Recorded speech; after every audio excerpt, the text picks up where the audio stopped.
السلام علیکم ورحمۃ اللہ۔ عبید بن عمیر رحمۃ اللہ علیہ اور ایک اور ان کے ساتھی ایک دفعہ حضرت عائشہ رضی اللہ تعالیٰ عنہ کے پاس ملاقات کے لیے گئے،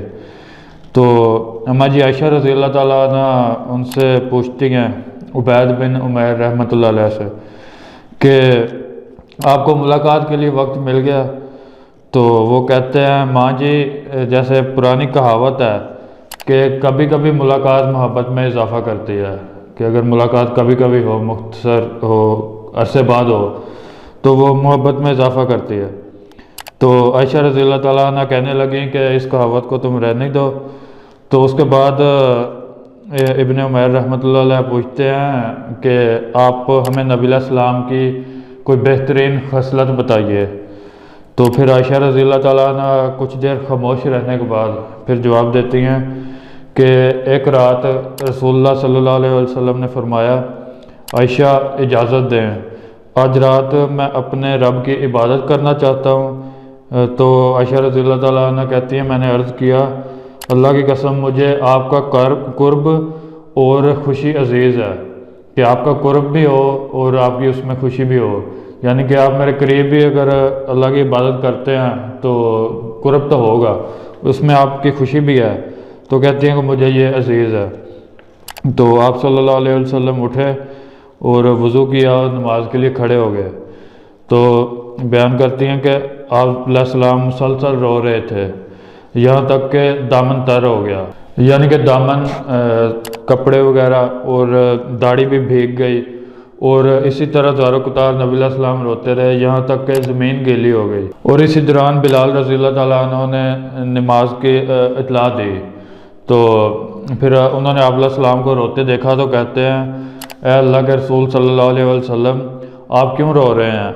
حالانکہ اللہ تعالیٰ نے آپ کی اگلی پچھلی تمام لغزشیں معاف کر دی ہیں۔ تو نبی علیہ السلام نے فرمایا کیا میں اللہ کا شکر گزار بندہ نہ بنوں؟ اور کہتے ہیں کہ آج رات مجھ پر ایک ایسی آیت نازل ہوئی ہے کہ ہلاکت ہے اس شخص کے لیے جو اسے پڑھتا ہے مگر تدبر نہیں کرتا، یعنی کہ جو اس آیت کو پڑھتا ہے لیکن سوچتا نہیں ہے، سمجھتا نہیں ہے۔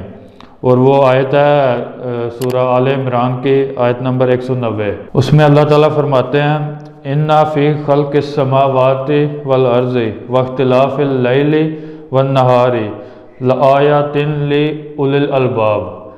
کہ بے شک زمین و آسمان کی تخلیق اور رات کے آنے جانے میں عقل مندوں کے لیے نشانیاں ہیں۔ تو یہ اللہ تعالیٰ نے یہ ایک آیت میں یہ چیز بیان فرمائی کہ یہ ایک نشانیاں ہیں رات کے آنے جانے میں اور زمین و آسمان کی تخلیق میں۔ تو نبی علیہ السلام اس کے بارے میں فرما رہے ہیں جو اس کو پڑھتا اور تدبر نہیں کرتا، سوچتا نہیں ہے، تو اس کے لیے ہلاکت ہے۔ تو نبی علیہ السلام اس آیت کا ذکر کرتے ہوئے اور کہہ رہے تھے کہ میں اللہ کا شکر گزار بندہ کیوں نہ بنوں، اور نبی علیہ السلام عبادت کرتے ہوئے اتنا زار و قطار رو رہے تھے کہ زمین بھی بھیگ گئی تھی، کیونکہ نبی سے کوئی بھی گناہ نہیں ہوتا، وہ نبی معصوم الخطا ہوتے ہیں۔ تو نبی علیہ السلام یعنی کہ بلال رضی اللہ تعالیٰ عنہ کہنے کے مطابق وہ تو پہلے بخشے ہوئے ہیں، تو کیوں اس طرح سے اپنے آپ کو اتنا تھکا رہے ہیں؟ تو نبی علیہ السلام نے یہ کہا کہ میں اللہ تعالیٰ کا شکر گزار بندہ نہ بنوں، یعنی یہ کیفیت تھی۔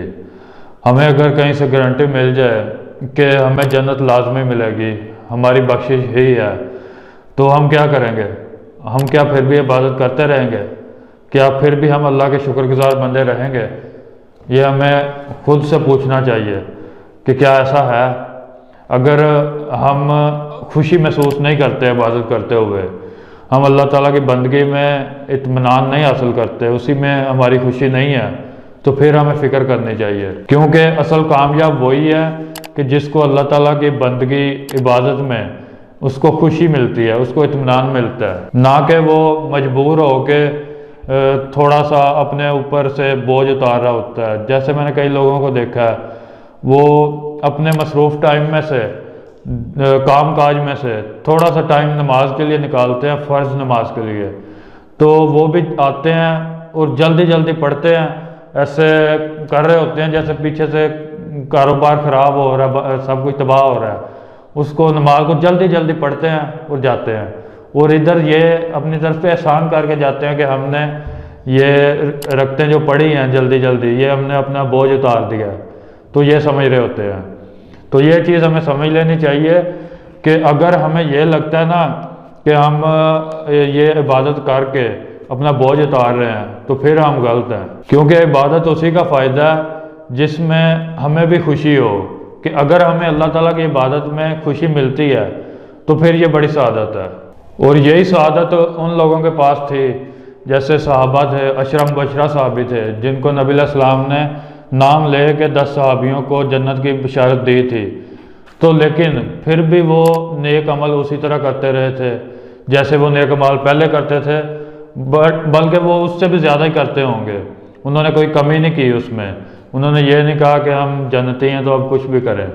ان کو ویسے ان کو ملی بھی اسی لیے بشارت تھی کہ وہ اس چیز کے اہل تھے، وہ اتنے قابل تھے، کیونکہ انہوں نے پھر بھی نہیں چھوڑنے تھے اعمال۔ جن لوگوں نے اعمال چھوڑنے ہوتے ہیں نا، ان کو اس طرح کی بشارت نصیب ہو بھی نہیں سکتی۔ تو یہ چیز ہمیں دیکھنی چاہیے کہ کیا ہم اس قابل ہیں، کیا اس سعادت کے قابل بھی ہم ہیں، جنت کے قابل، کہ اس کے قابل وہ لوگ ہوں گے کہ جن کو عبادت میں خوشی ملتی ہے، اللہ کی بندگی میں، وہ اللہ سے ایک ان کا پیار کا رشتہ، محبت کا رشتہ ہوتا ہے کہ وہ عبادت میں انہیں اچھا لگتا ہے۔ انہیں یہ نہیں ہے کہ اگر جنت کنفرم ہو گئی ہے تو پھر ہم چھوڑ دیں گے، یا کاروبار میں ٹائم نکالتے ہیں کہ ہم اپنے فرض پورے کر رہے ہیں، نماز فرض نماز ہے وہ فرض پورے کر لیں، تھوڑا سا ٹائم نکالتے ہیں، تو وہ یہ نہ سوچیں کہ انہوں نے اگر وہ فرض پورا کر لیا تو وہ بڑا کام کر لیا، کیونکہ اللہ تعالیٰ کے ہاں حقیقی وہی حقدار ہے کہ جس کو خوشی ہوتی ہے، جو کہ ان سے پتہ چلتا ہے کہ جن لوگوں کو جنت کی بشارت ملی تھی، بعد میں انہوں نے جو اعمال کیے وہ بتاتے ہیں کہ وہ ان اعمال کی وجہ سے حقدار تھے، نہیں تو وہ اگر بعد میں چھوڑ دیتے، اعمال چھوڑ دیتے، تو پھر بندہ کہتا ہے کہ نہیں وہ بھی جو ہے نا وہ بھی تب تک ہی کر رہے تھے جب تک جنت کی خوشخبری نہیں مل رہی تھی، اس کے بعد چھوڑے نہیں، انہوں نے نہیں چھوڑے۔ تو اس کا مطلب ہے حقدار وہی ہوگا جو خود اپنے اطمینان کے لیے، کہ مطلب اس کے دل کو سکون ہی اسی میں ملتا ہے، اللہ کی عبادت میں۔ اور یہ جو میں نے بیان کیا نبی علیہ السلام کی زندگی کا واقعہ، اس میں بھی دیکھیں کہ نبی علیہ السلام کہہ رہے ہیں کہ میں اللہ کا شکر گزار بندہ کیوں نہ بنوں۔ تو یہ نبی علیہ السلام کی زندگی کا ایک واقعہ تھا جس سے ہمیں بہت سارے سبق ملتے ہیں، سمجھنے کو بہت ساری چیزیں ملتی ہیں۔ انشاءاللہ نیکسٹ ویڈیو کے ساتھ ملیں گے۔ السلام علیکم ورحمۃ اللہ۔